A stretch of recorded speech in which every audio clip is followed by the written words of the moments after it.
My name is not important at first. What matters is the role I had been playing for so long that everyone around me forgot it was a role at all. I was 32 years old the night my family decided, out loud and without apology, that my value was measured entirely by how useful I was when things went wrong. We were sitting around my grandfather's old dining table in a quiet Indiana house that still smelled faintly of lemon polish and decades of routine. The table was too small for all of us now, so knees bumped and elbows overlapped, the way they always did at gatherings where no one bothered to rearrange the furniture because this is how it's always been. Plates clinked. Someone laughed at a story I hadn't been listening to. The air was warm, heavy with food and familiarity. I remember thinking, just for a moment, that it felt almost peaceful. Then my older sister leaned back in her chair. She didn't raise her voice. She didn't even look at me directly at first. She swirled the last of her drink, glanced toward the ceiling like she was bored, and said, with a half smile that curled at one corner of her mouth, "Some people just need to feel needed, even when they clearly aren't." It wasn't loud. It wasn't dramatic. That's what made it worse. The room didn't go silent. Not completely, but the sound changed. Forks slowed. Conversations thinned out, like someone had quietly turned down the volume on everything else. It was the kind of shift you only notice when you're the one standing in the center of it. She finally looked at me then, not with anger, not even with accusation, with amusement, like she was stating something obvious that everyone else had already agreed on. I felt every pair of eyes land on my face. My mother's quick glance, sharp and assessing, my grandfather's gaze stayed on his plate. But I knew him well enough to know he missed nothing. Someone cleared their throat. Someone else took a sip of water. No one said a word. That was the part that hurt the most. For years, I had been the extra paycheck, the emergency contact, the quiet solution that made sure problems didn't spill over and inconvenience anyone else. I was the one who answered late-night calls, the one who covered gaps without being asked directly, the one who made things work so no one else had to feel uncomfortable. And in that moment, they all honestly believed I would swallow this too. I surprised them. I lifted my glass, met my sister's eyes, and smiled. Not the tight smile I used when I was trying to keep the peace. A real one. Calm, almost relieved. "Perfect," I said evenly. "Then I'm not." I set the glass down, reached into my bag, pulled out my phone. No one stopped me. No one asked what I was doing. They didn't think they needed to. I opened the one app nobody at that table ever thought I would touch in front of them. 2 taps. A pause while the screen loaded. A confirmation message that felt heavier than it should have. I hit confirm. And just like that, the account that had been quietly holding my sister's life together stopped doing that. I slipped my phone back into my bag and picked up my fork again as if nothing had happened. It took less than 5 minutes. Her expression changed first. The confidence drained out of her face so fast it was almost fascinating to watch. Her jaw slackened. Her eyes flicked down toward her own phone, then back up at me. My mother went pale in a way no amount of makeup could hide. My grandfather finally looked up. No one said my name. I pushed my chair back, murmured something polite. "I don't remember now," and walked out before anyone could decide what version of the story they wanted to tell. Before I tell you what my grandfather said later, and what happened after I left that house, I want you to pause for a second. Think about where you are right now. What time it is for you. What kind of day you're having. Because stories like this don't travel in straight lines. They land differently depending on who's listening. By the time I got back to my apartment, the silence felt heavier than usual. On paper, what I did at that table was simple. I stopped paying for something that was never my responsibility in the first place. In real life, it had taken years to get there. Years of being dependable. The dependable daughter. The dependable sister. The one everyone counted on to show up, cover the gap, smooth things over so no one else had to change. I'm the younger sister. By 3 years. Growing up, that difference showed up in small ways. Who got the new shoes when money was tight? Who got their mistakes explained away? Who was told to be understanding, to not make things harder than they already were? As adults, those same patterns didn't disappear.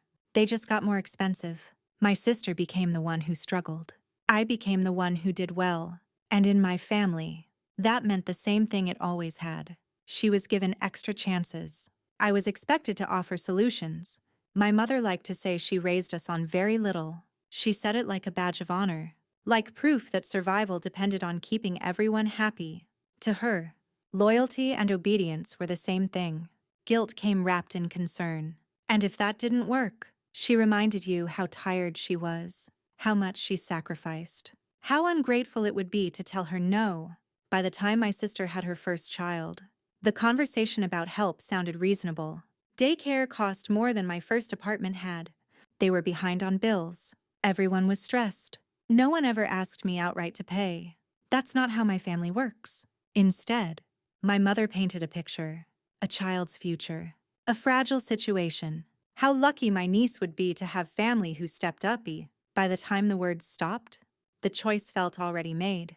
I set up the automatic payment once, just to help for a little while. Temporary solutions have a way of becoming permanent when no one else has to feel the cost. Sitting alone that night, I felt the weight of every quiet yes I had ever given. Every time I made it easier for them to believe I would always be there to catch the fall. They weren't villains. That's the part people struggle with. They were just used to me being the net under their tightrope, invisible until the moment they needed it. They never had to look down. I did. And that night at my grandfather's table, for the first time, I stopped pretending I didn't. The trap didn't spring all at once. That's the part people rarely understand when they hear stories like mine. No one sat me down and said, "This is who you are now. This is what you'll pay." It happened the way most quiet obligations do, slowly, politely, wrapped in language that sounded like love. When I look back, I can trace it to a dozen small moments I didn't think mattered at the time. I was the sister who didn't need much. That became my identity early. I didn't throw tantrums. I didn't ask twice. I learned quickly which requests were inconvenient and which emotions made adults tired. My sister learned something else just as quickly, that being overwhelmed drew people in. That struggling came with attention, with forgiveness, with extra room to land. No one ever said this out loud. It was taught through repetition. When she forgot her homework, teachers were called. When I forgot mine, I learned to remember next time. When she cried, plans shifted. When I went quiet, everyone assumed I was fine. I was praised for being easy, and I wore that word like a medal without realizing it was also a leash. As we grew up, that difference hardened into something more permanent. My sister moved through life with a sense that someone would catch her if she stumbled. I moved through life making sure I never stumbled at all. By the time we were adults, the family narrative was set. She struggled. I succeeded. Those words followed us everywhere, even when they stopped being true in any meaningful way. I worked steadily. I paid my bills. I lived within my means. None of that made me rich. It just made me reliable. And in my family, reliability was the same thing as availability. The first time money came into it, it was framed as an emergency. It always is at the beginning. My sister had just had her first child. Daycare costs were shocking. The numbers sounded unreal when my mother listed them out loud, like they belonged to some other world where people made more money than we did. My mother didn't ask me to pay. She never would. Instead, she told me how scared my sister was, how tired, how unfair it felt that doing everything right still wasn't enough. She told me how lucky I was to have a job that paid on time, how proud she was of me for being so responsible. Then she went quiet. Silence has always been the sharpest tool in my family. It leaves space for you to fill in what you're supposed to do next. So I did. I offered to help for a few months, just until things stabilized, just until they figured something out. I believed that part. I really did. Setting up the automatic payment felt like a small thing at first. A few taps on my phone. A line item in my budget I could manage if I tightened other places. I told myself it was temporary. And because I believed that, I didn't treat it like a sacrifice. I treated it like a bridge. The problem with bridges is that once they're built, people stop looking for other ways across. Months passed. Nothing changed. No cheaper option appeared. No new plan. No extra income. The daycare charged the account on the first business day of every month, right on schedule. Each withdrawal came with a quiet note in my banking app, reminding me exactly where the money was going. Every time I saw it, something tightened in my chest. I didn't say anything. I told myself it was easier this way, easier than the late-night calls, easier than listening to my mother's voice tremble as she described worst-case scenarios that hadn't happened yet, easier than being painted as the reason something bad might occur. My mother never said I owed them. She didn't have to. She sent pictures instead.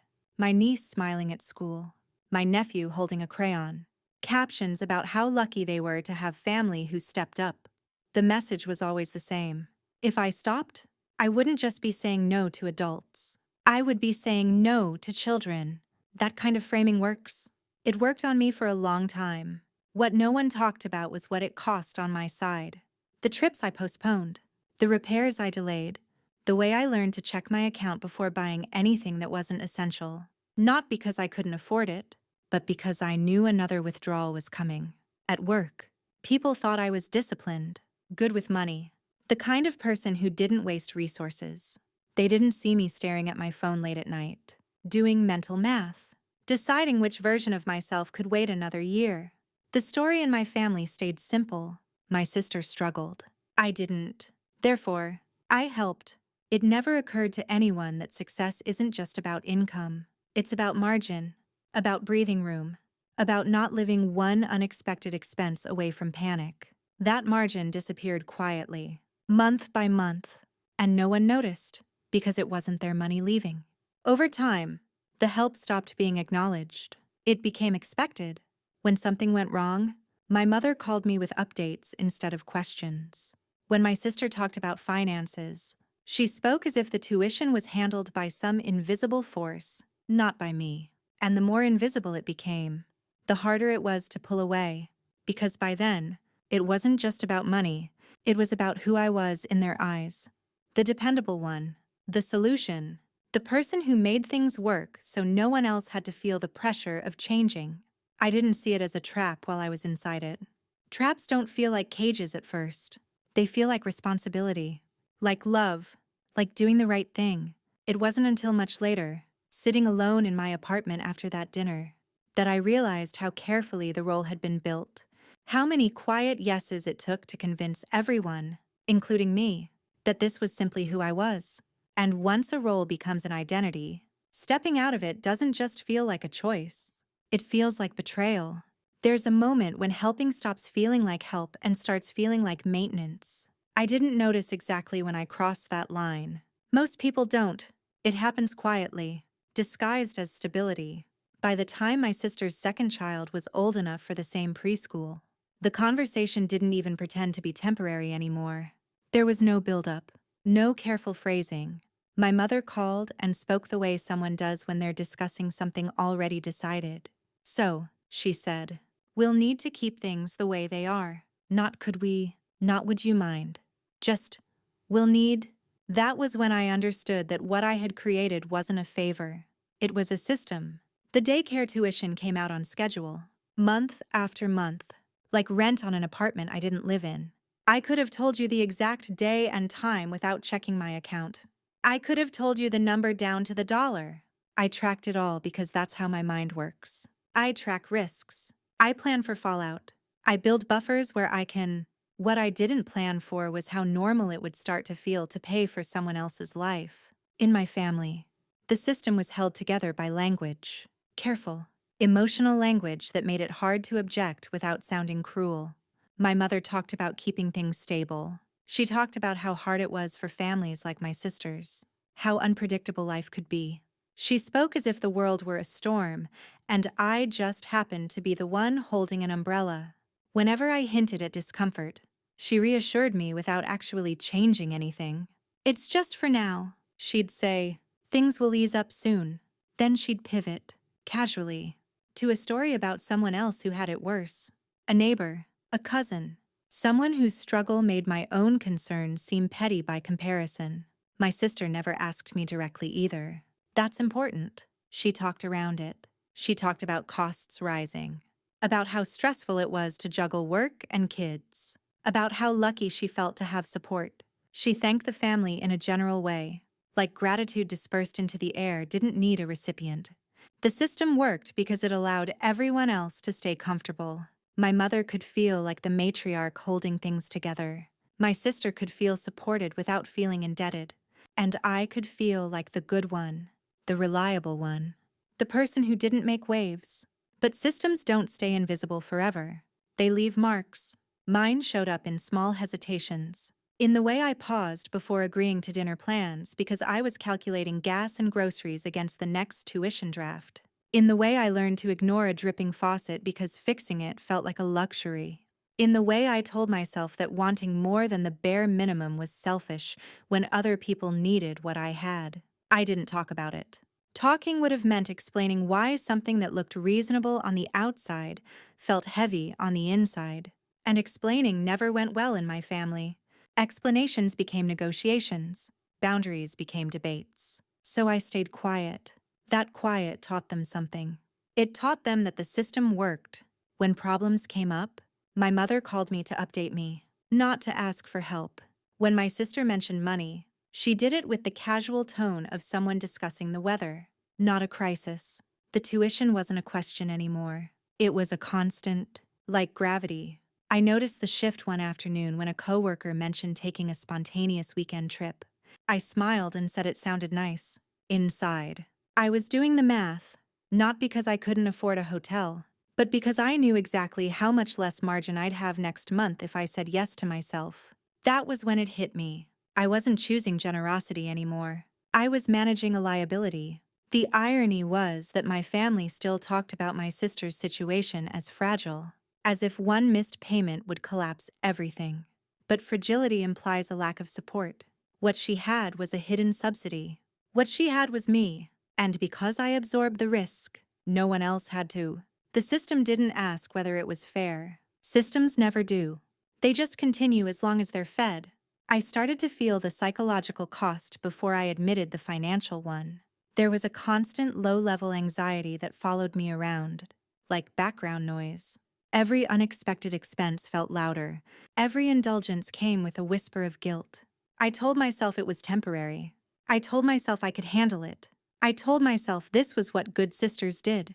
What I didn't tell myself was that I was being slowly trained out of my own life. The more reliable I became, the less room there was for me to be human. Humans have limits. Roles don't. That night at my grandfather's table didn't create the system.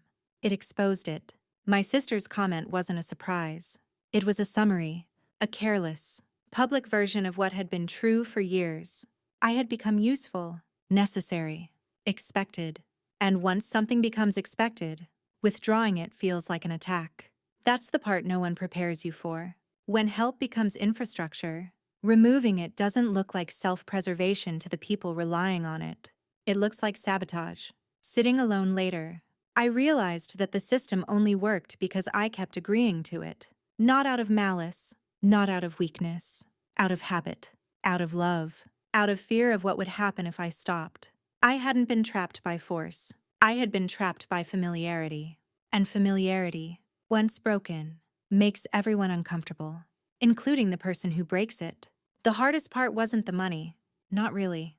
Numbers can be managed. Budgets can be adjusted. What wore me down was the constant tension of being needed in ways that never ended. On the surface, my life looked fine. I had a steady job managing projects for a logistics company. The kind of work where delays turn into spreadsheets and mistakes turn into meetings. I was good at it because I understood cause and effect. If you don't account for something early, you pay for it later. If you ignore small risks, they compound. At work, consequences were clear. At home, they were always deferred. I knew exactly how much overtime translated into savings, how long it took to rebuild a cushion once you dipped into it. I understood that one missed payment could snowball into late fees, stress, and panic. That knowledge made me careful. It also made me feel trapped, because I could see the future of my own finances clearly, and I could see how easily it was being rerouted every month. When the tuition withdrawal hit, I felt it in my body before I saw it on the screen. A tightening in my chest, a quiet recalculation of what that meant for everything else. I didn't resent my nieces. I never did. but I resented the way their needs were used as leverage. The way their existence turned every conversation into a moral test I couldn't win. If I spoke up, I was selfish. If I stayed quiet, I disappeared. My mother had perfected a way of talking that left no fingerprints. She never ordered me to do anything. She simply described situations until the solution she wanted was the only one that felt acceptable. She talked about loyalty as if it were a survival skill. She talked about family like a fragile structure that would collapse if anyone stopped holding their corner. When I hesitated, she worried out loud. When I pushed back, she reminded me of her sacrifices.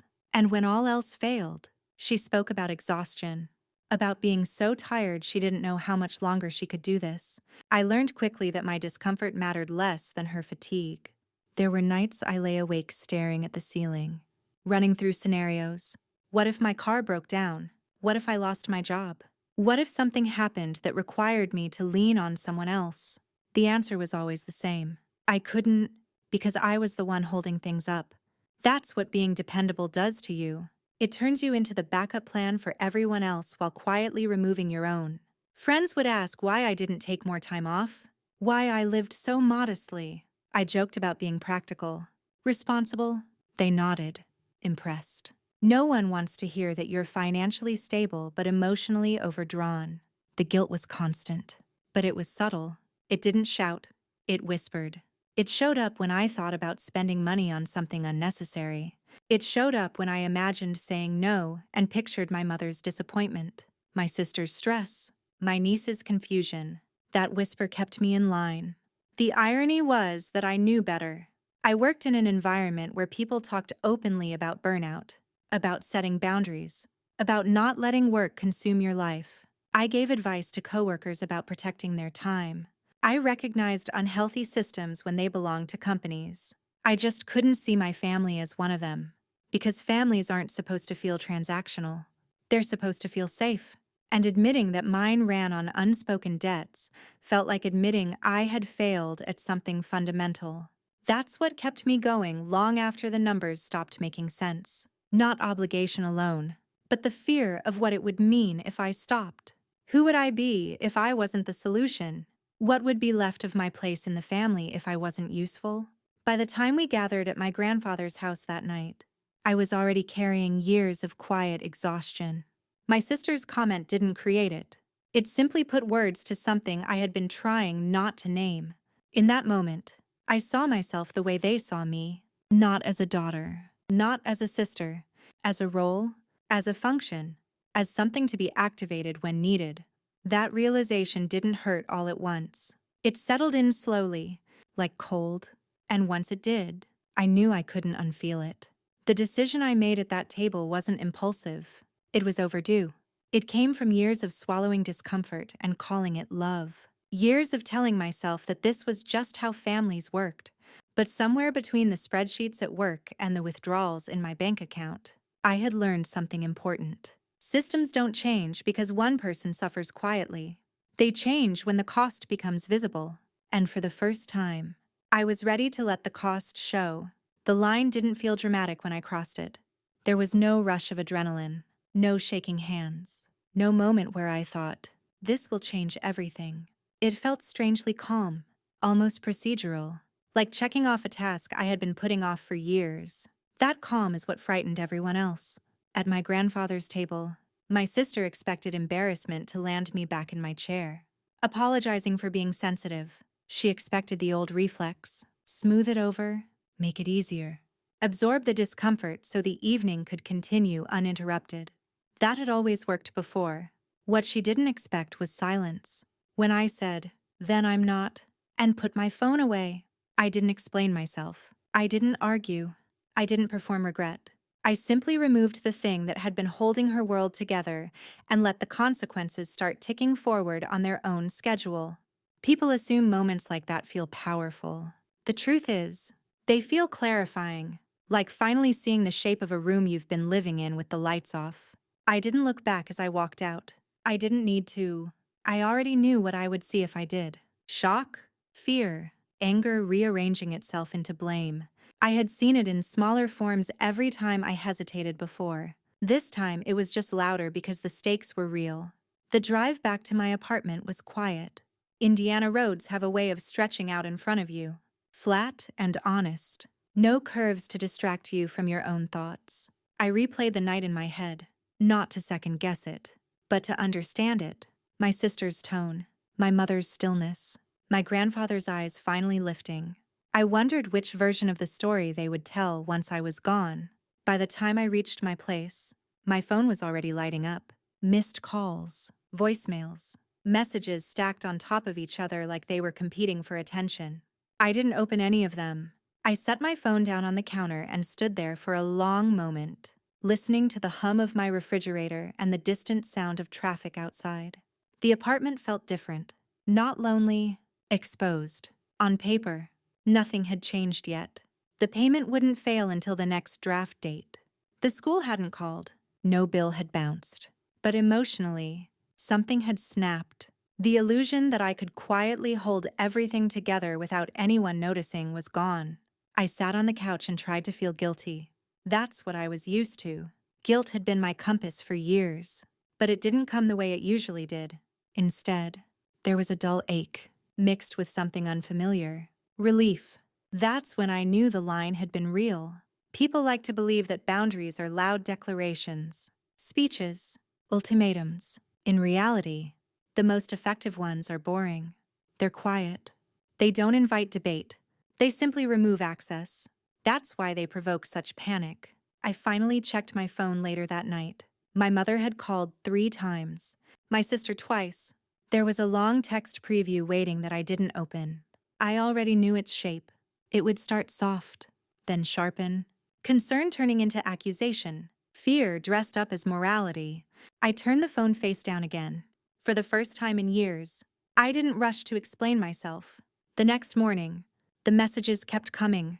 My mother's voice filled my voicemail with practiced distress. She talked about the kids, about how stressed my sister was, about how family doesn't do things like this to each other. She never once asked why I had been paying in the first place. She spoke as if the arrangement were a law of nature, something I had disrupted without justification. My sister's message was angrier. She accused me of humiliating her, of making a spectacle at a family dinner. She said normal people didn't make financial threats in front of relatives. That word again, threats, as if removing something I had freely given was an act of violence. I listened to her voice and realized something that should have been obvious sooner. If my help had truly been a gift, taking it back wouldn't have felt like betrayal to them. It would have felt like disappointment at worst. The outrage told me everything I needed to know. By lunchtime, I was back at work, answering emails, moving projects forward, doing the same competent things I always did. My phone buzzed in my desk drawer, but I didn't reach for it. For once, I let my life continue without rearranging itself around my family's emotions. That was the real line I crossed, not the payment. The expectation that I would drop everything to manage the fallout. I wasn't punishing anyone. I wasn't making a statement. I was reclaiming something quieter and more important. My attention. And the moment I stopped offering it on demand, the system began to shake. The first wave didn't crash. It seeped. That's how pressure works in families like mine. It doesn't announce itself all at once. It leaks into the corners of your day, testing where you're weakest, waiting for you to notice and react. My mother called before I had even finished unpacking my bag from the trip. I watched her name light up my screen, then fade. A few minutes later, it lit up again. I turned the volume down. When it stopped, a text appeared, long enough that the preview cut off mid-sentence. I didn't open it. By the next morning, there were more missed calls. 3 voicemails, another text. Each one felt heavier than the last. Not because of what it said, but because of what it assumed, that I would eventually answer. That I would step back into place once the initial shock wore off. That assumption had carried my family for years. I went to work like nothing was wrong. The routine helped. Emails needed replies. Timelines needed updates. At my desk, I was still competent, still reliable, still the person who caught problems early. The difference was that I wasn't using that skill to manage anyone's emotions but my own. Around mid-morning, I finally listened to one voicemail. My mother's voice started soft, concerned. She said she was worried. She said she hadn't slept. She talked about the kids and how attached they were to their school. How change could be disruptive at their age. Then the tone shifted, almost imperceptibly. She talked about stress, about how thin the margins were for people without my kind of job, about how some people had more capacity to help than others. She didn't accuse me. She didn't have to. The message ended with a question that wasn't really a question. I know you'll do the right thing. I sat there for a long moment, phone in my hand, feeling that old pull, the urge to respond, to clarify, to reassure her that everything would be okay because I would make it okay. Instead, I put the phone down. The next message came from my sister. She didn't bother with greetings. Her text was a wall of words typed too fast, sentences running into each other without punctuation. She said I had blindsided her, that I had embarrassed her in front of our grandfather, that normal people didn't make financial decisions at family dinners. She said I had taken things out on her children. I read it twice, not because it surprised me, but because of how familiar it felt. The roles were intact. She was the victim. I was the aggressor. My boundary was recast as cruelty. I didn't reply. An hour later, another message followed, shorter, more controlled. You're not really going through with this.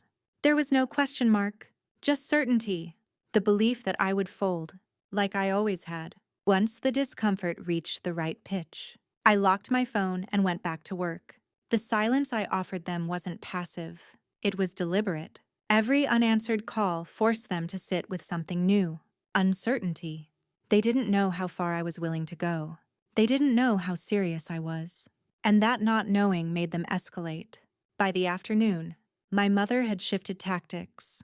The texts grew more detailed, more emotional. She described my niece's routine at school, the teachers she loved, the friends she had made. She painted pictures designed to land in my chest and stay there. The implication was clear. If something went wrong, it would be because of me. What none of the messages contained was a question about my life, about how long I had been paying, about whether I was okay, about what it had cost me. In their version of events, my role was fixed. I existed to absorb. Late that day, as I was packing up to leave, my phone buzzed again. This time, the name on the screen made me pause. My grandfather. I stepped outside before answering. His voice was slower than I remembered from childhood, but it carried the same careful weight. I don't want to interfere, he said. I know families are complicated. He paused, and I could hear him breathing on the other end of the line. I've watched things pile onto your shoulders for a long time, he continued. Longer than you probably realize. He didn't ask me what I had done. He didn't ask me to explain myself. He didn't tell me to reconsider. He said something else instead. Sometimes the only way people learn to stand is when the ground stops feeling so soft under them. Then he told me he understood. The call ended shortly after that. I stood there for a minute, staring at the parking lot, feeling something loosen inside my chest. Not relief exactly. Validation. Quiet. Unexpected. And powerful. That night, I finally opened one of my mother's texts. It was long, carefully structured. She described the children's schedules, the stress my sister was under, how hard it had been for her when we were young. She reminded me of sacrifices I had heard about my entire life. Near the end, there was a sentence that made everything else fall into place. I know you would never let it get that far. It wasn't a request. It was a belief, a certainty built over years of watching me intervene before consequences landed. In her mind, the situation was already resolved because I existed. I typed back slowly. I'm not changing my mind. I've helped longer than I ever promised. It's time for you to find another plan. I didn't add explanations. I didn't justify myself. I knew better by then. Every extra word would have become a handle she could grab. The reply came almost immediately. She told me I was being cold, that money had hardened my heart, that she hadn't raised me to be like this. I set the phone down and let the message sit there unanswered, glowing on the table. For the first time, I wasn't managing their panic. I was letting it belong to them. And that's when the pressure really began to build. The pressure didn't explode. It reorganized. For 2 days after that, my sister went quiet. No texts, no calls, no late-night messages meant to catch me when I was tired enough to cave. The silence felt deliberate, like a breath being held. I knew her well enough to recognize it for what it was. She was regrouping. When the next message came, it didn't look like the others. "We need to talk today." In person. No greeting, no apology, no explanation, just urgency. I stared at the screen for a long moment, weighing the options. Not going would only invite escalation. More messages, more relatives quietly pulled into the orbit of the problem.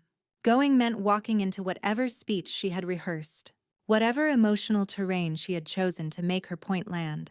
I told her I had an hour after work. She responded immediately with a location. The preschool, of course it was. She wanted the building in the background, the sound of children on the playground, parents loading backpacks into cars. Every visual cue that reinforced her version of the story. This wasn't a conversation. It was a stage. The sun was low when I pulled into the parking lot. Parents were drifting in and out, buckling toddlers into seats, waving to teachers. I parked at the edge of the lot and sat there for a few seconds longer than necessary, listening to my own breathing. Her car was already there. She was leaning against the hood, arms folded, watching me as I stepped out. There was no hug, no small talk. She went straight for the wound. "I can't believe you did that," she said. Her voice was controlled, pitched low enough that no one passing by would hear more than tension. To anyone else, we probably looked like two sisters having a difficult but ordinary conversation about pickup schedules. "I didn't do anything to you," I said calmly. That was enough to set her off. "You humiliated me," she snapped, at Grandpa's table, in front of everyone. "Do you have any idea what Mom said after you left? She said she didn't even recognize you." There it was. The accusation I'd been bracing for.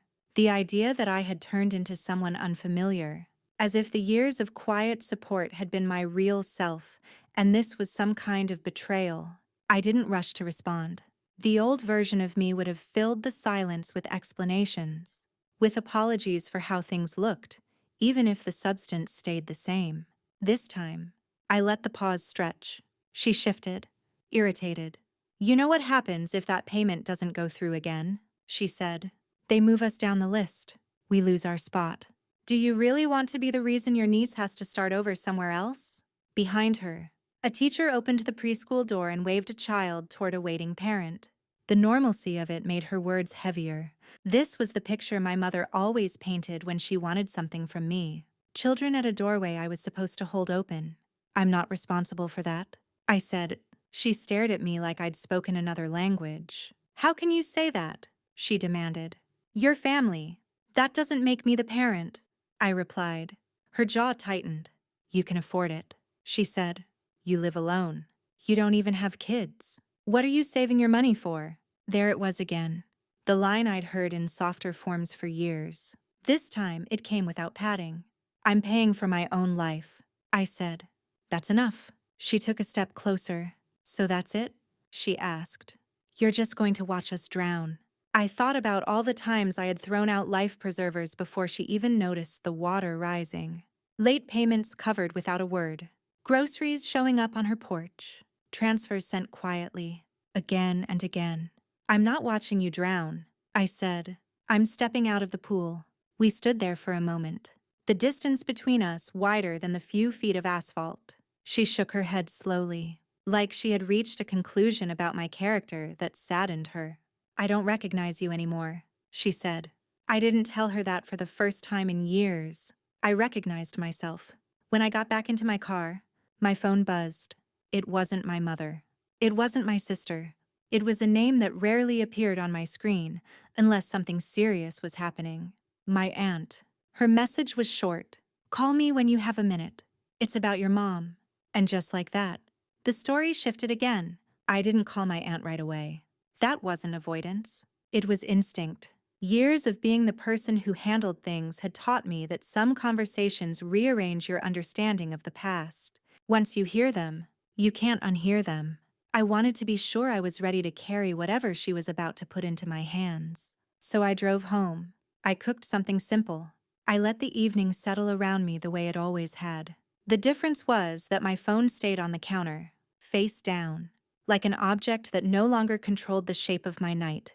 When I finally called, my aunt answered before the first ring finished, as if she had been holding the phone, waiting.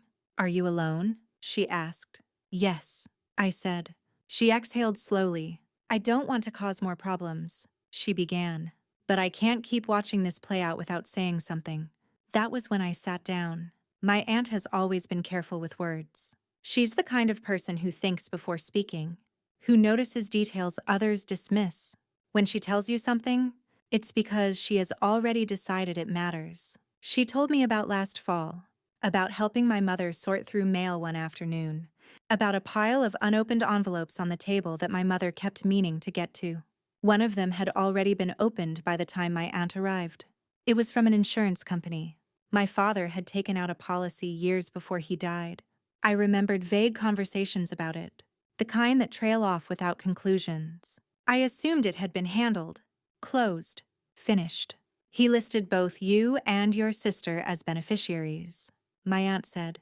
The words landed quietly, but they carried weight. She told me the amount. It wasn't a fortune. It wasn't nothing either. Enough to clear debts. Enough to buy time. Enough to cover a significant portion of the preschool tuition my mother had insisted was impossible to manage without my help. I asked the obvious question. "Why didn't anyone tell me?" There was a pause on the line. "Your mother asked me not to," my aunt said. "She said if you knew, you'd want to do something practical with it. She said that would make you the villain for not letting her take care of things her way." My stomach tightened. The picture formed quickly. A check with both our names on it. Signed. Cashed. Deposited quietly. Phone calls to me afterward, full of fear and urgency and claims of having nothing. "What did she use it for?" I asked.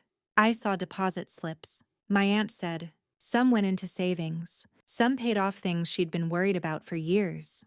There were a few upgrades around the house. Nothing extravagant. Just relief. Relief she had never mentioned. Relief she had never shared. Relief that came with the expectation that I would continue carrying what she no longer had to. I didn't want to believe it at first. My aunt said, "But when you spoke up at your grandfather's table," I watched her face. She wasn't just shocked. She was afraid. Afraid that I had found out. We sat in silence for a moment, the weight of that settling in. It reframed everything. Every tearful call, every speech about sacrifice, every accusation of selfishness when I hesitated. This wasn't a misunderstanding. It was a choice. "Why tell me now?" I asked. "Because she crossed a line," my aunt said simply. "It's one thing to accept help. It's another to hide money meant for your child and then shame them for not giving more." When we hung up, my apartment felt different. Not warmer, not safer. Clearer. I sat on the couch for a long time, phone in my hand, replaying years of conversations with this new information laid over them. The timing of my mother's panic, the certainty with which she assumed I would always step in, the way she spoke about being broke while quietly sitting on a cushion that belonged, in part, to me. There are moments when anger feels sharp and immediate. This wasn't one of them. What I felt was colder, a slow understanding that something foundational had been broken a long time ago, and I had just been living on top of it. I debated whether to call my mother that night. Part of me wanted to wait, to let the truth sit where it was, without detonating it. Another part of me knew that letting it sit would poison every future conversation. Every time her name lit up my phone, I would hear what she hadn't said. So I called. She answered on the second ring. "Already talking." "If this is about the tuition," she said, "I hope you're ready to be reasonable. Your sister is falling apart." "This isn't about the tuition," I said. The silence on the other end was immediate. "This is about Dad," I continued. "I talked to Aunt Kathleen. I didn't accuse. I didn't raise my voice. I simply named the thing. She didn't deny it. She went straight into defense. I did what I had to do," she said. "Your father trusted me to manage things. That money would have disappeared if I had handed it over. You have no idea how fast it goes when bills start piling up." I almost laughed at that. Almost? "I know exactly how fast money goes," I said. I've been watching it leave my account every month. She said she had used the money to make sure there was a stable place for her grandchildren. She said she was protecting us. She said I would have wasted it on myself and regretted it later. You had more than a year, I said quietly. In that time, you let me believe you had nothing. You let me carry your fear. You let me pay for something you could have handled. At least for a while. She told me I was blowing things out of proportion. She told me I didn't understand how hard her life had been. She reached for old stories, old pain, old sacrifices, stacking them up like they could block the truth. Listening to her, something finally clicked. This wasn't a mistake she regretted. It was a system she benefited from. A story where she was always the exhausted hero, and I was the resource who existed to keep her afloat. For years, I had tried to be the good daughter inside that story. On that phone call, I realized I didn't have to stay in it.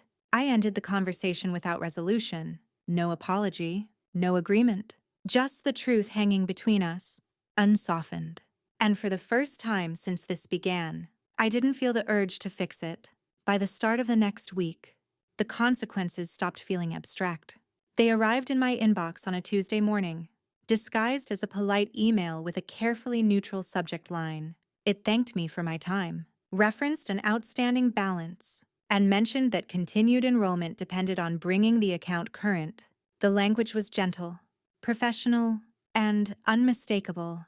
What made my stomach drop wasn't the warning itself. It was my name at the top, billing contact. Even though I had stopped paying, even though I had made myself clear, the system still pointed to me, not because I was responsible, but because no one had ever bothered to change it. Why would they? I had always handled it, quietly, reliably.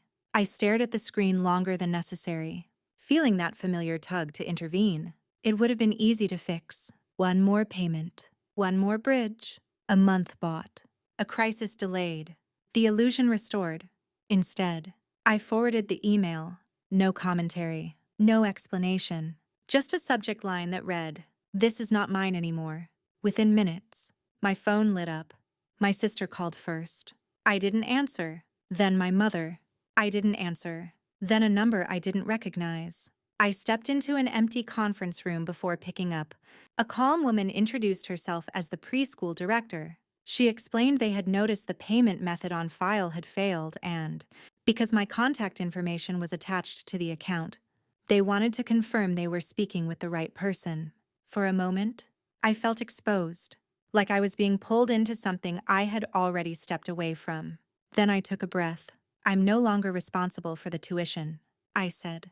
The parents will be handling it from now on. Saying it out loud to someone outside my family felt strange, solid, like putting weight on a foot I hadn't trusted in years. The director thanked me and said they would follow up directly with my sister. When I returned to my desk, my hands were steady. By the time I got to my car that evening, there were missed calls stacked on my screen. I sat in the driver's seat, engine off, watching the names cycle through as the phone vibrated again. This time, I answered. My sister's voice hit my ear at full volume. "They called me at work," she said. "Do you have any idea how that looks?" I waited. "They told me there was a problem with tuition," she continued, in the middle of my shift. Do you know how humiliating that is? I thought about all the times I had watched the withdrawal hit my account, hoping nothing else would bounce. About the quiet panic I carried so she wouldn't have to feel a moment of embarrassment. I imagine it feels like what I've been feeling for 2 years. I said, "Only you're feeling it once." She didn't hear that. She jumped straight to the warning. Spots were limited. Families waited for openings. If they didn't pay soon, someone else would take their place. She said the word spot like it was a birthright. Not a monthly transaction. It's one payment, she said finally. Just one. You can cover one more month while we figure things out. After everything you've already done, what difference would it make? There it was. The ask. Stripped of pretense. No story, no delay. Just the assumption that my no was temporary. The difference, I said, is that this time you know exactly what you're asking. There was a pause, a sharp inhale. "So you're really serious," she said. "You'd rather watch us scramble than help." "I'm not scrambling for you anymore," I replied. I already helped. She accused me of changing, of becoming cold, of choosing money over family. She hung up before I could respond. Later that night, her husband texted. His message was quieter, more careful. He wrote about being behind on more than just tuition, about picking up extra hours, about trying. He asked if there was any way I could help them bridge this one last gap. For the kids. I read it twice. Beneath the softer tone was the same assumption that any crisis touching those children belonged to me by default, that my boundary was negotiable if phrased correctly. I typed a response, deleted it, typed again. In the end, I kept it simple. I hope you find a solution. I can't be part of this. I hit send and set the phone down. That night, my mother took it to the group chat. She didn't use my name. She didn't have to. She wrote about grown children who forget who carried them when they were small, about people who cling to bank balances instead of family stability, about disappointment. A few relatives reacted with sad faces. Habit more than conviction. I guessed. No one asked me directly. What struck me wasn't the criticism. It was the lack of urgency. No one rushed in to fix it. No one volunteered to step up. The outrage stayed safely abstract as long as it didn't require action. The next morning, I woke up to a reminder on my calendar. Tuition draft date. For the first time in nearly 2 years, there was no matching withdrawal from my bank account. No notification. No tightening in my chest. I made coffee and opened my budgeting spreadsheet. The numbers weren't dramatic. There was no windfall. Just space. Enough to fix the slow leak under my sink without planning it 3 paychecks ahead. Enough to think about a weekend away without hearing my mother's voice in my head accusing me of selfishness. Somewhere across town, my sister was staring at a different set of numbers. A due balance instead of an invisible gift. A deadline she couldn't push onto me. For the first time, I wasn't standing between her and the impact. That evening, my aunt sent me a message. A photo of a notice taped near the preschool office. A spot opening for a child on the wait list. My niece's name wasn't there. Reality had stepped in where I used to stand. And once it did, there was no pulling me back in. The story didn't end with that notice on the preschool door. It just grew quieter, in the way storms do after they pass through and leave you standing in the aftermath, trying to understand what was actually damaged and what had only been held together by pressure.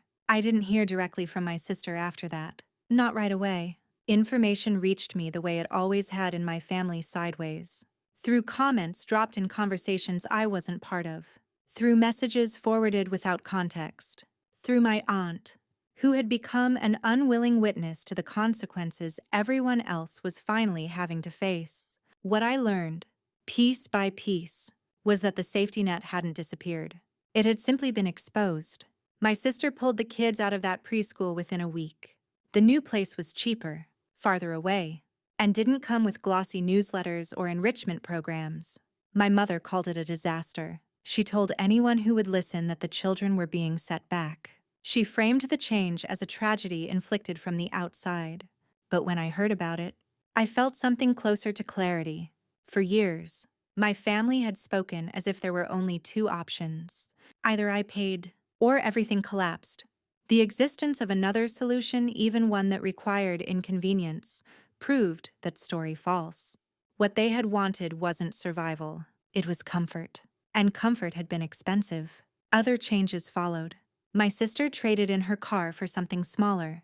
She picked up weekend shifts. Her husband adjusted his hours. My mother started providing childcare more often. Stepping into the role she had always implied was impossible for her. Life reorganized itself. Not gracefully, not without resentment. But it did reorganize. I wasn't there for the arguments that must have followed. I didn't hear the late-night fights or the panic that comes when the bill you've been avoiding finally demands attention.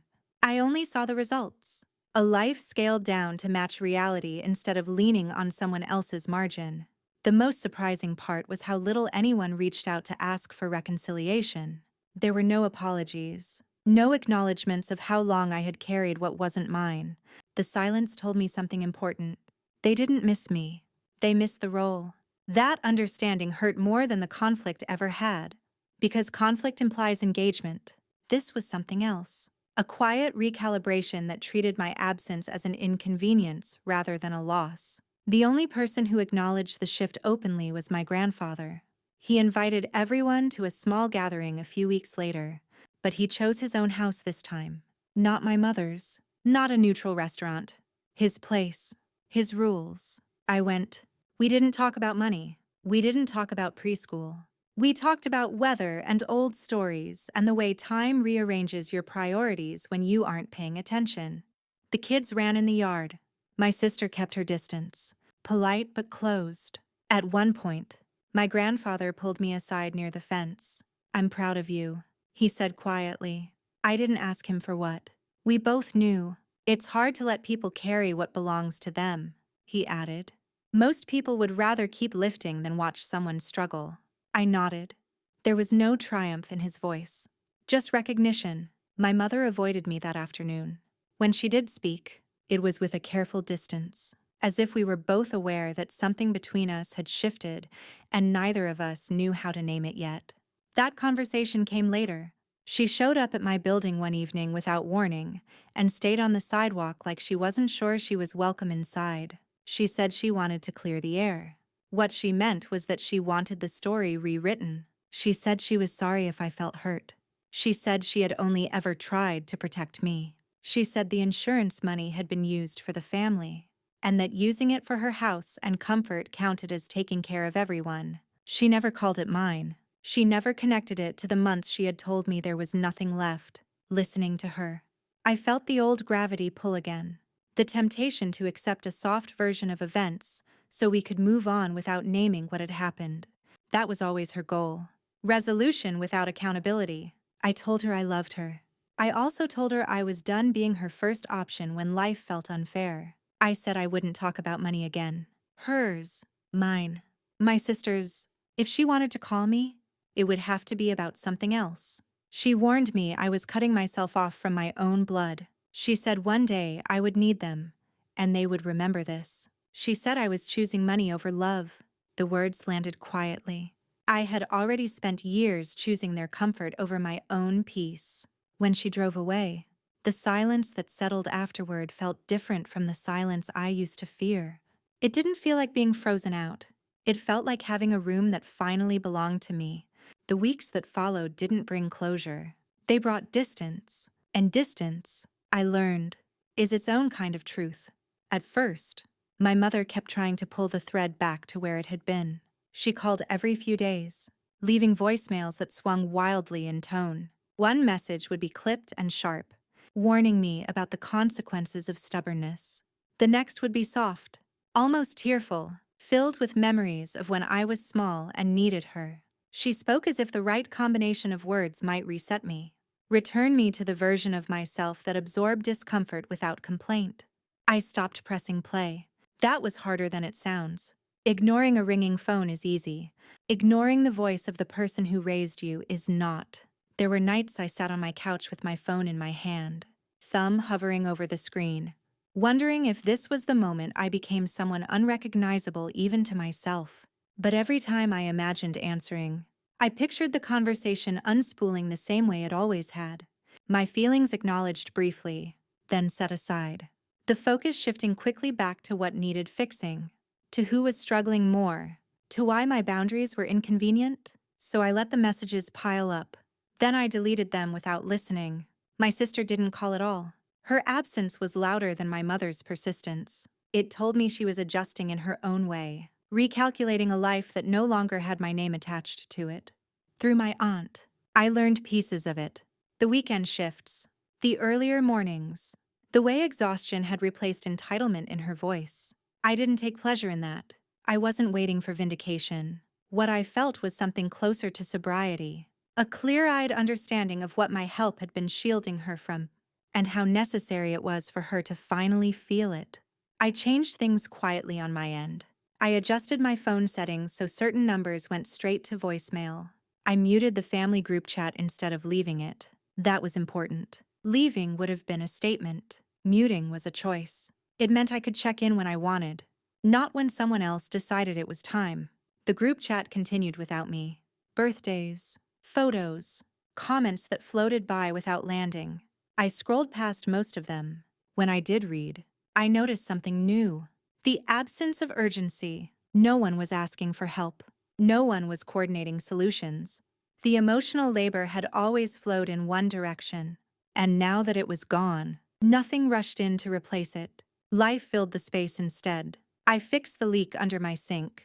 I replaced a chair that had been wobbling for years. Small, unremarkable things that felt strangely symbolic. I booked a short trip without checking my account 3 times first.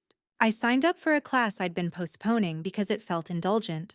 None of it was dramatic. That was the point. I had expected freedom to feel like a rush. Instead, it felt like quiet mornings, like making decisions without hearing my mother's voice in the back of my head, asking who else might need what I was spending. The guilt didn't disappear overnight. It lingered, tapping at me when I relaxed too much, when I enjoyed something without earning it through sacrifice. But guilt, I realized, is just a habit of mind. It fades when you stop feeding it. The only time it flared sharply was when I thought about my nieces. I miss them, not in a dramatic, aching way, but in small flashes. Seeing a child in a grocery store aisle and wondering what art projects they were working on now.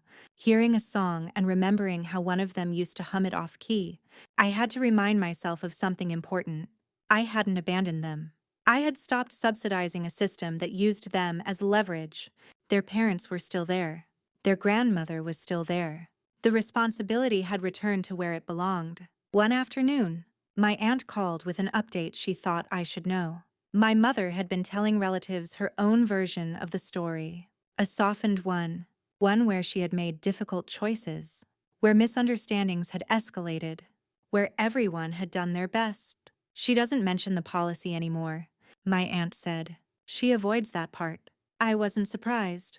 People believe her, I asked. Some do, she said carefully. Some don't. Most just don't want to get involved.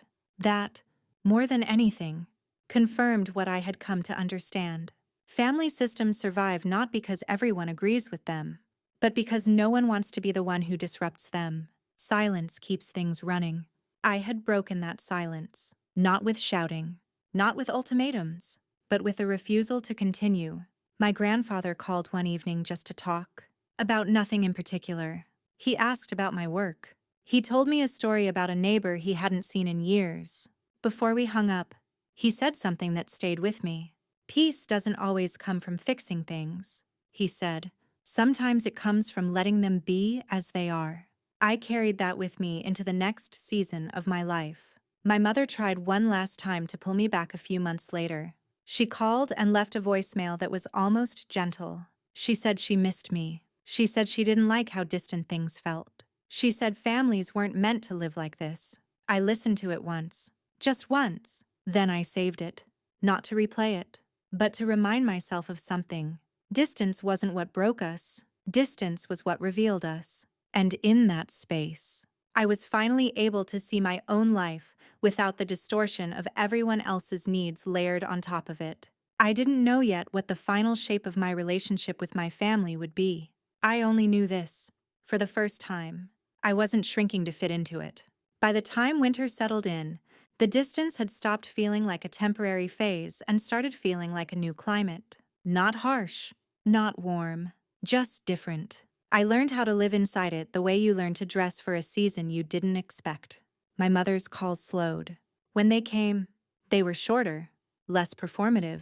She spoke as if we were two adults having polite exchanges instead of a parent and a daughter locked in a familiar cycle. It wasn't closeness, but it wasn't open war either. It was restraint. I could hear the effort in her voice. My sister remained mostly silent. When her name appeared in group messages, it was attached to logistics or updates meant for everyone. No direct appeals, no accusations.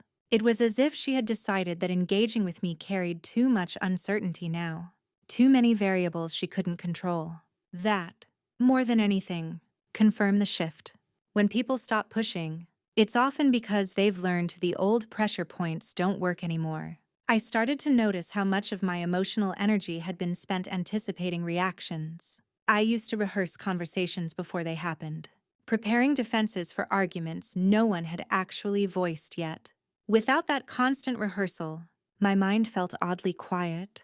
At first, the quiet made me uneasy. I kept waiting for the next crisis, the next demand that would justify all that vigilance. It didn't come.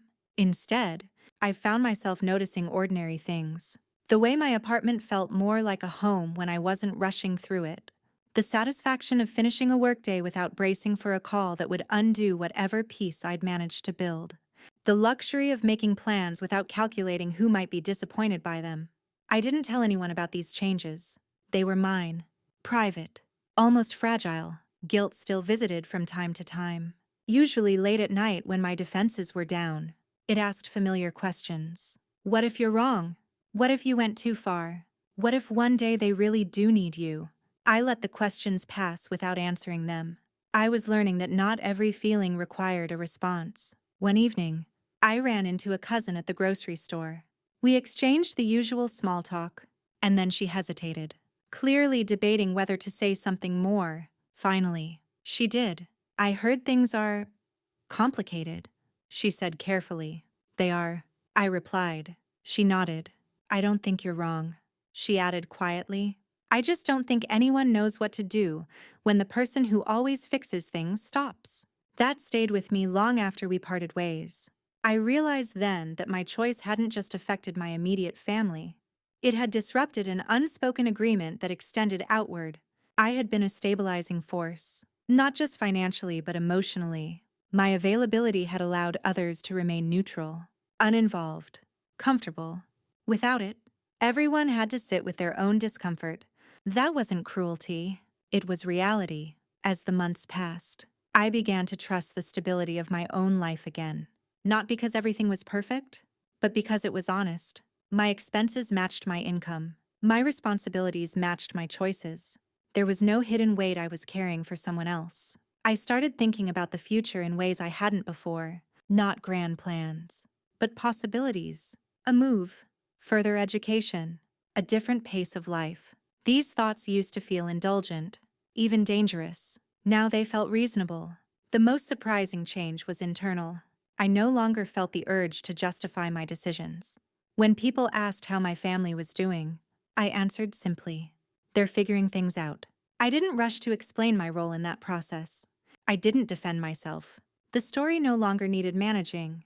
There was a moment, one quiet afternoon, when I realized I hadn't checked my phone in hours. Not because I was avoiding something, but because there was nothing pulling at me. No expectation that I would be needed.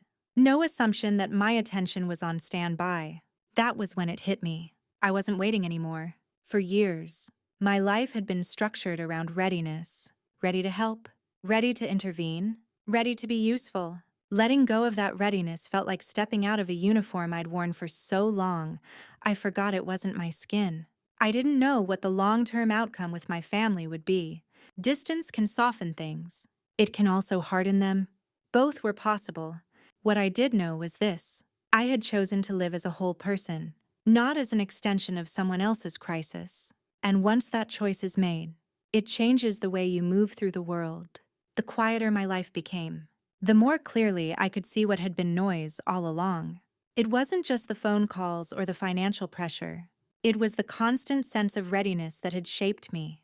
The way my shoulders stayed slightly tense even on good days. The way my thoughts always left room for someone else's emergency. I hadn't noticed how exhausting that posture was until I stopped holding it. Peace didn't arrive all at once. It settled in gradually, the way dust does when no one is stomping through a room anymore. Mornings were the first to change. I used to wake up already braced, half expecting a notification or a missed call that would reroute my day before it began. Now, I woke up to my alarm and nothing else. I made coffee without checking my phone. I stood by the window and let the light shift across the floor. Small things, but they added up to a feeling I hadn't known in years. Ownership. Not over objects or money, but over my own attention. At work, people noticed a difference before I did. A coworker commented that I seemed lighter, more focused. My manager asked if I'd changed something about my routine because my deadlines were consistently ahead of schedule. I hadn't changed my workload. I'd changed what drained me outside of it. There's a particular kind of fatigue that comes from being emotionally available to people who never plan to become self-sufficient. It's invisible, but it compounds. Once it's gone, you realize how much of your energy had been diverted just to keep things from falling apart elsewhere. I didn't replace that energy with productivity. That was important. I didn't want to become efficient in a new way just to prove something. Instead, I let myself rest, really rest, even when it felt undeserved. That took practice. Rest, I learned, can trigger guilt in people who have only ever been rewarded for usefulness. The first few times I spent a Saturday doing nothing in particular, my mind kept searching for justification. I worked hard this week. I saved money. I deserve this. Eventually, I stopped making the case at all. I didn't need a defense. I started seeing friends more often, not in the rushed, half-present way I used to, but with space to listen, to linger. I told pieces of my story to a few people I trusted, not to vent, just to be seen. Their reactions were gentle and unsurprised, which told me something I hadn't expected. This kind of story wasn't rare. So many people had been the dependable one, the fixer, the quiet supporter who carried more than their share because they could. Hearing that didn't make my experience smaller. It made it legible. One evening, after dinner with a friend, I walked home instead of driving. The air was cool, the streets familiar. As I passed a row of houses with lights glowing behind curtains, I thought about how often I'd imagined other people's lives as stable, contained, self-sustaining. I understood now that stability is often an illusion created by someone absorbing the shock. When that person steps away, the illusion cracks, not because they were essential in some noble sense, but because the system had been designed around their silence. I thought about my mother then, not with anger, but with a kind of sad clarity. She had built her identity around endurance, around sacrifice, around the idea that suffering quietly gave her moral authority. Letting go of control would mean confronting choices she'd never examined. I no longer wanted to be part of that confrontation. I also thought about my sister, about how much of her life had been shaped by the expectation that someone else would step in. Losing that safety net wasn't cruelty. It was an education she'd been spared for too long. I didn't know if she would ever thank me. I suspected she wouldn't. That was okay. I stopped measuring my decisions by how they might be interpreted. I started measuring them by whether I could live with them. There was a moment, a few months later, when my mother and I shared a neutral conversation on the phone. She talked about a recipe she'd tried. I talked about a project at work. We avoided certain topics the way people do when they're walking around a repaired crack in the floor. It wasn't warm, but it wasn't manipulative either. When we hung up, I didn't feel drained. That was how I knew the boundary was holding. I no longer felt responsible for managing her emotions. I no longer felt the urge to soften reality so she wouldn't have to face it. That didn't make me cold. It made me honest. The family group chat continued in the background of my life like a distant radio. I checked it occasionally, not out of obligation, but curiosity. I saw photos of birthdays I didn't attend, updates I wasn't asked to respond to. The world kept turning, and so did I. I had spent years believing that stepping back would shrink my life, that without the role I played, I would feel empty, disconnected, less meaningful. The opposite happened. My life expanded into the space that had always been there, waiting. I didn't replace my family. I didn't need to. I simply stopped letting my sense of worth depend on how much I could give away before disappearing myself. There's a quiet power in choosing not to perform, in choosing to let other people carry their own weight, in choosing to stay whole, even if it means being misunderstood. I didn't know what the future held. Reconciliation, continued distance, something in between. All of it was possible. What I knew, with a certainty that didn't require reinforcement, was this: I was no longer living on standby, and once you stop waiting to be needed, you begin to discover who you are when you're finally free to just be. Time has a way of smoothing the sharpest edges without erasing the shape of what happened. Months passed, then more, and the distance between me and my family settled into something predictable. Not comfortable, not hostile, simply defined. That definition mattered more than I expected. For most of my life, my role had been elastic. It stretched to fit whatever crisis appeared. There were no clear borders, only expectations that shifted depending on who needed something and how loudly. Now, the borders existed. They weren't written down or negotiated in long conversations. They were felt, and because they were felt, they held. My mother learned, slowly, that certain topics went nowhere with me. Money was one of them. So was my sister's stress. When she drifted toward those subjects, I didn't argue. I didn't correct her version of events. I let the conversation die where it stood and changed nothing on my end. Over time, she adjusted, not because she understood, but because persistence no longer produced results. That was a pattern I began to recognize everywhere. People don't always change when you explain yourself. They change when the old dynamics stop working. I saw my sister only once during that year, at a larger family gathering where absence would have raised more questions than presence. We exchanged polite greetings. She looked tired, not dramatically so, just worn in a way that comes from living without a buffer. There was no apology, no confrontation, just a shared understanding that something fundamental had shifted, and neither of us was going to be the one to name it. For the first time, I didn't feel responsible for easing that tension. I noticed something else, too. Without my constant involvement, my family had reorganized its alliances. Complaints that used to come to me flowed elsewhere. Responsibilities that had quietly landed in my lap found new paths. Some relatives stepped up in small ways. Others retreated. The system adapted, the way systems always do when a central pillar is removed.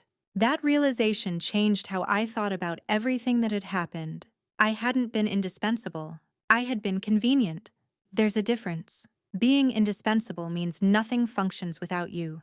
Being convenient means things work smoothly as long as you keep showing up without asking for anything in return. When convenience disappears, people complain. When indispensability disappears, things collapse. My family hadn't collapsed. That truth stung in a quiet way, but it also freed me. It meant I hadn't abandoned anyone to disaster. I had simply stepped out of a role that made other people's lives easier at the expense of my own. I began to redefine what family meant to me, separate from obligation. Family, I realized, wasn't the group of people who felt entitled to my resources. It was the group of people who could hear my no without trying to negotiate it away, who didn't confuse access with love, who didn't turn my boundaries into moral failings. By that definition, my family of origin occupied a more limited space in my life now. And that was okay. I built other connections with more care, friendships that weren't transactional, relationships where support moved in both directions without keeping score, conversations where I didn't feel like I was bracing for a request.